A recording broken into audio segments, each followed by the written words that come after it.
दर्शकवृन्द, एउटा भनाइ छ, जब हामीले पैसाको बचत गर्न सिक्छौं तब हामीलाई पैसाको कहिले दुःख हुँदैन। त्यसैले याद गरौं, कमाएको पैसा आफ्नो होइन तर बचाएको पक्कै आफ्नो हो। नमस्कार, म सदिक्षा श्रेष्ठ। पैसाको कुरामा यहाँलाई हार्दिक स्वागत छ।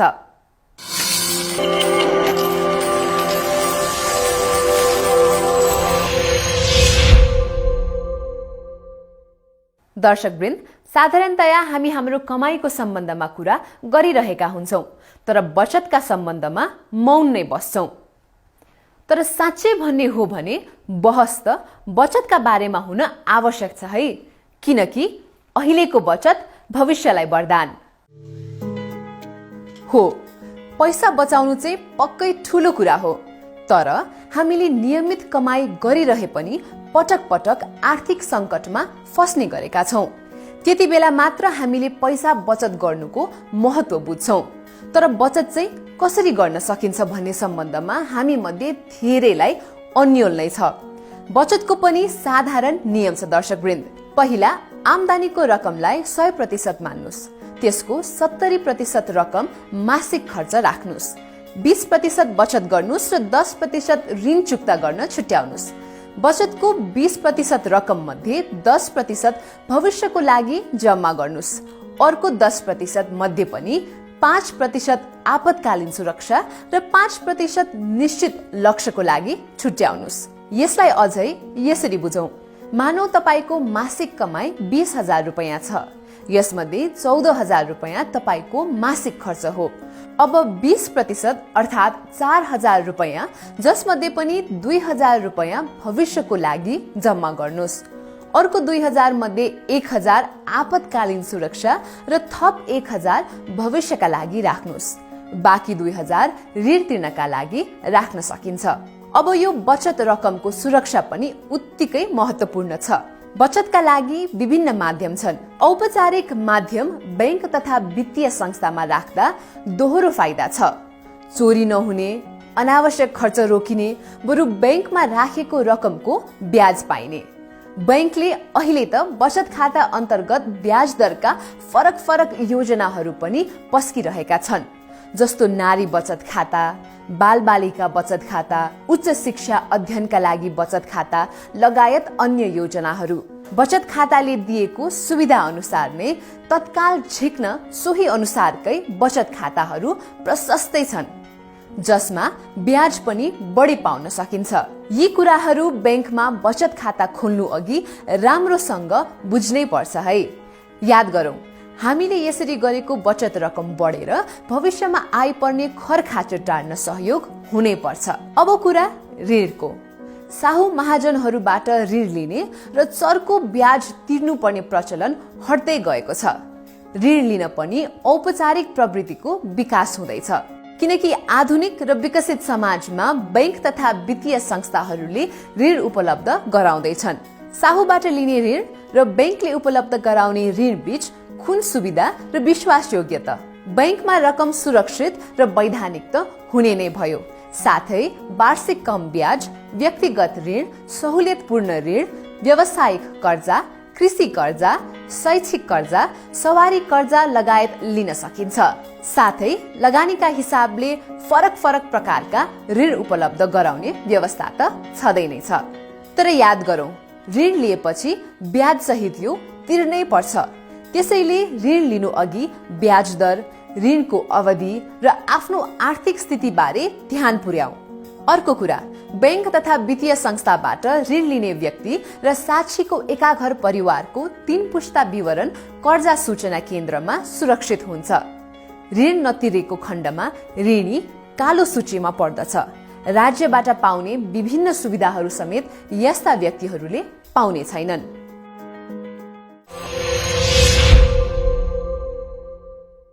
अब त्यसो भए बचत गर्ने बानीको विकास कसरी गर्ने होला? यस्तै कस्तो अवस्थामा के प्रयोजनका लागि ऋण लिँदा उपयुक्त हुन्छ? ऋण लिँदा के कस्ता विषयमा ध्यान दिनु पर्ला त? तपाईको मनमा यस्तै प्रश्न हुन सक्छ।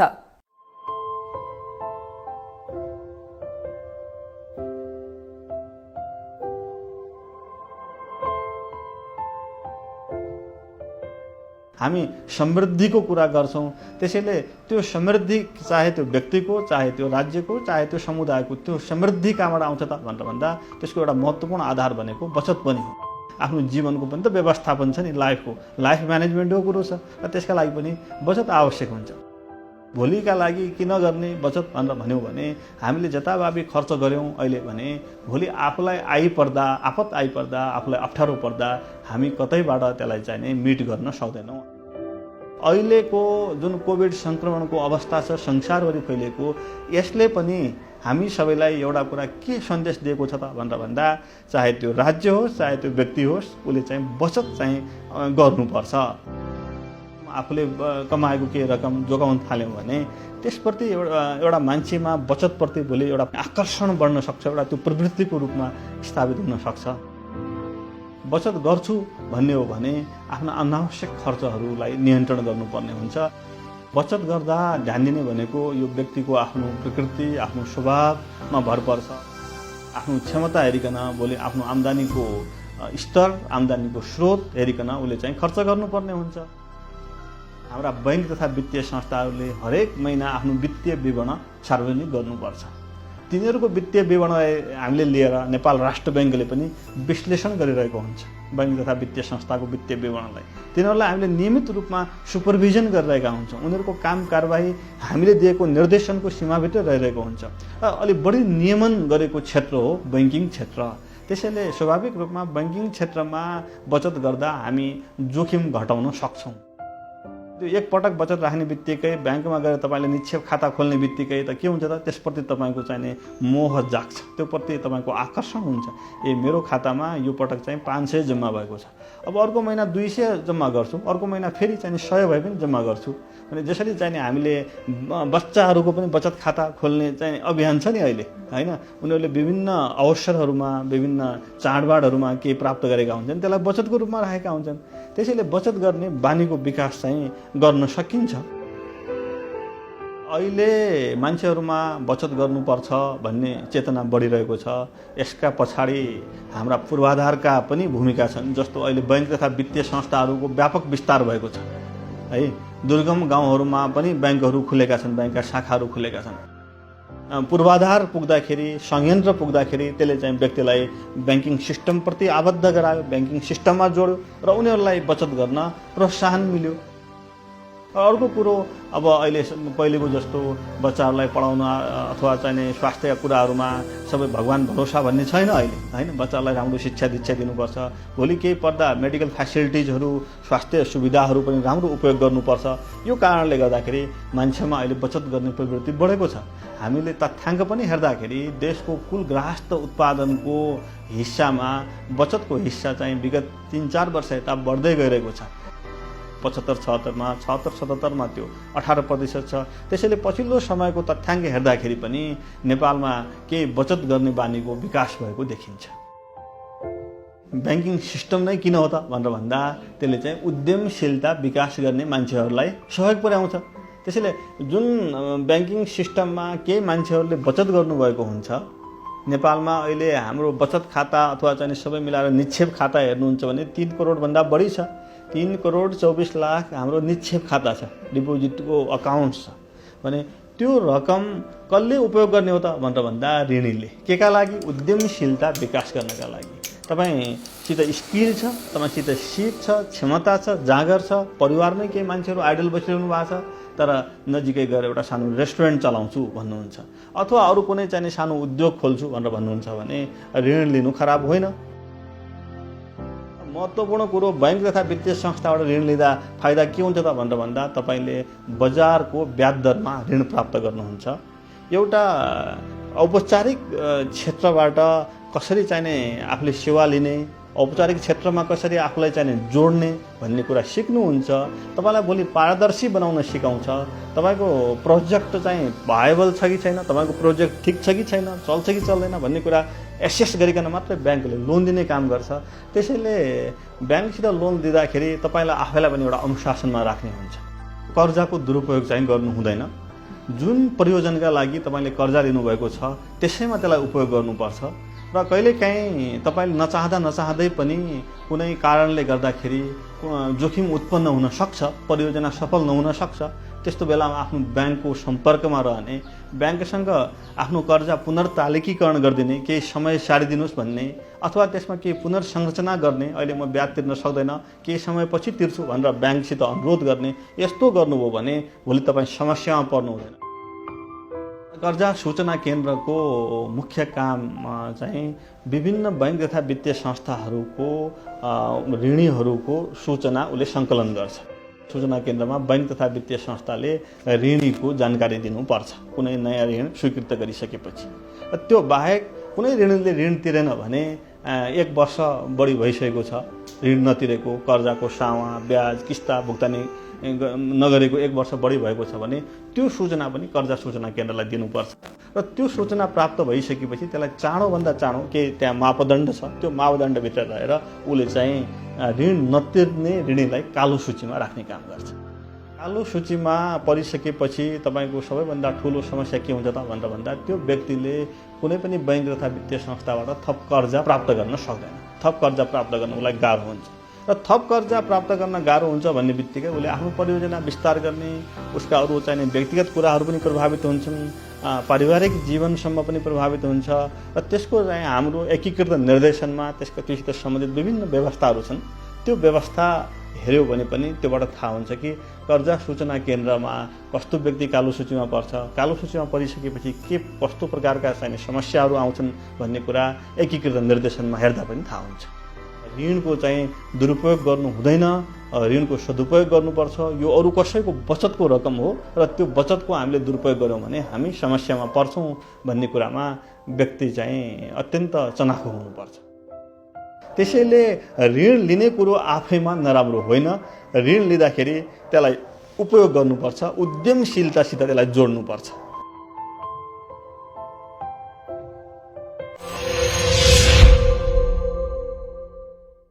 दर्शकवृन्द, हामी मध्ये धेरैलाई ऋण लिनु राम्रो होइन भन्ने पनि लाग्न सक्छ।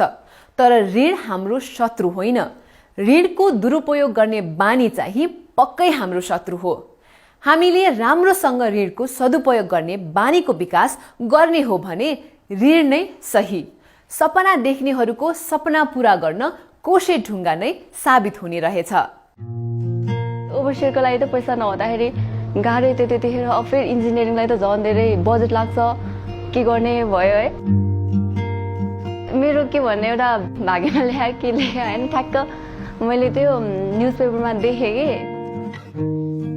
त्यही अखबारमा आएको एउटा सूचना उनको जीवनको लक्ष्य भेट्टाउने गोरेटो बन्यो।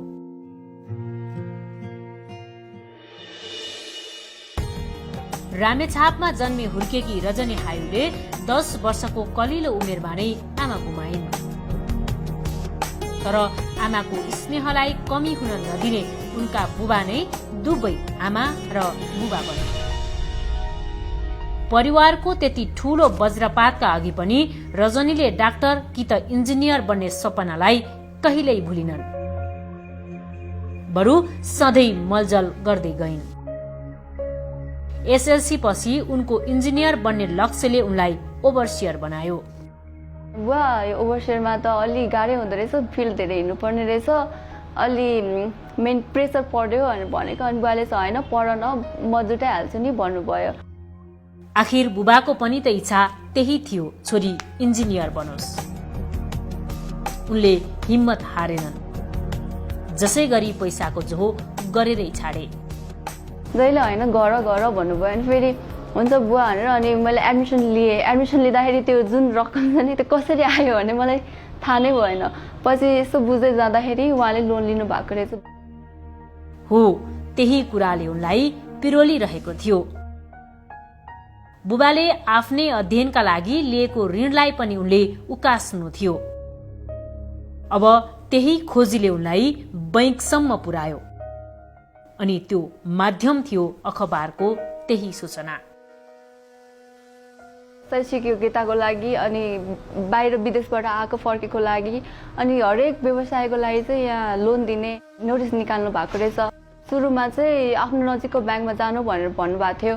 म सीतापाला बस्छु अनि सीतापालाबाट नजिक भनेको एक कलङ्की नै हो। कलङ्कीमा आएर यसो बुझ्दाखेरि सुरुमा चाहिँ उहाँहरूले चाहिँ हामीलाई थाहा छैन भन्नुभएको थियो। अनि फेरि म चाहिँ कस्तो त्यो न्युज पेपरको त्यो स्क्रिनसट नै गराएको थिएँ मैले, त्यही देखाएको त्यही पनि उहाँले चाहिँ होइन यो माथि केन्द्रीय अफिसमा चाहिँ छ तर यहाँ हामीलाई चाहिँ लागु भएको छैन भन्नुभएको थियो सुरुमा। अनि मेन कार्यालय नै गएर बुझेँ के हो सर यो पत्रिकामा त लेखाएको छ, नजिकको ब्याङ्कमा गएर नि बुझ्नु भन्नुभएको छ। फेरि उहाँ गयो त छैन भन्नुभयो, अझै फर्दर 15 डेज जति लाग्छ भन्नुभएको थियो। 20 दिनपछि फेरि ब्याङ्कमा आएँ, ब्याङ्कमा आएर प्रोसेस बुझ्दाखेरि चाहिँ अनि बल्ल उहाँहरूले चाहिँ तपाईँको डकुमेन्टहरू सबै लिएर आउनु भन्नुभयो। यही सूचना अब उनको आत्मबल बन्दै थियो।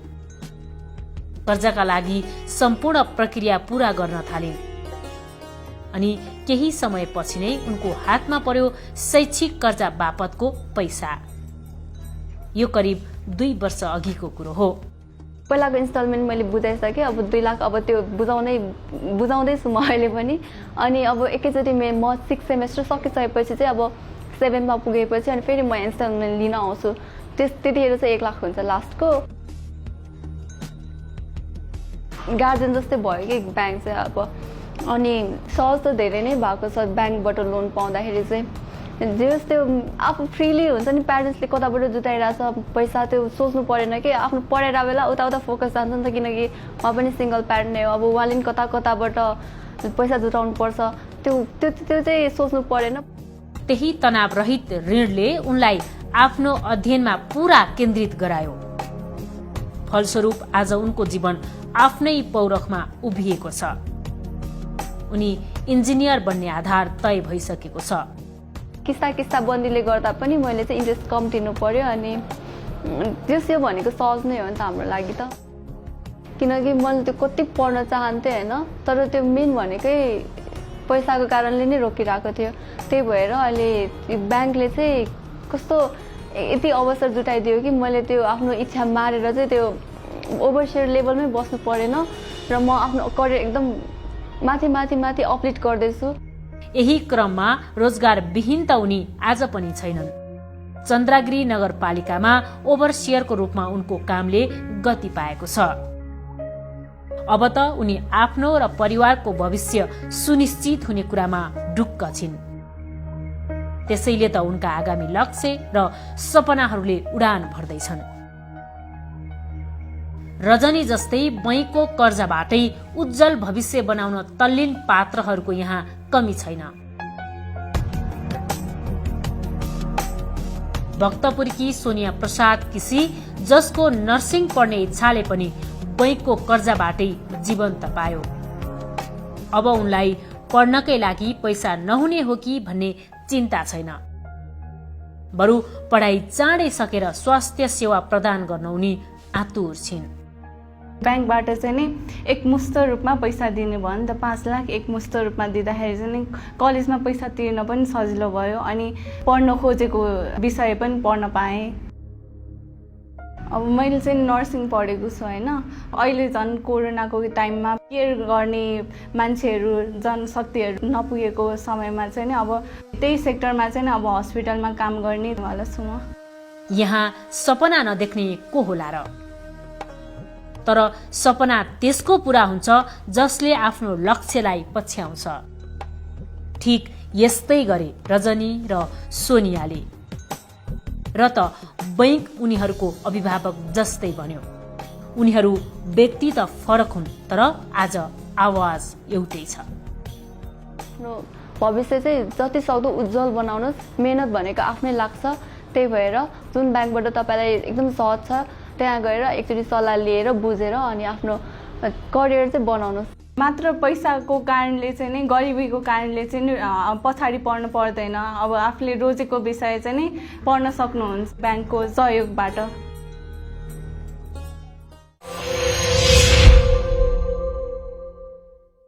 दर्शकवृन्द, फेरि अनुरोध गरे, कुनै पनि खर्च गर्नु अघि 10 पटक सोच्नुस्, यो मेरो आवश्यकता हो कि होइन भनेर। यदि आवश्यकता होइन भने खर्च गर्नतिर नलाग्नुस्, किनकि कमाएको पैसा हाम्रो होइन, बचाएको पक्कै हाम्रो हो। आजको कार्यक्रम यति नै। हवस् त, बिदा दिनुस्। नमस्कार।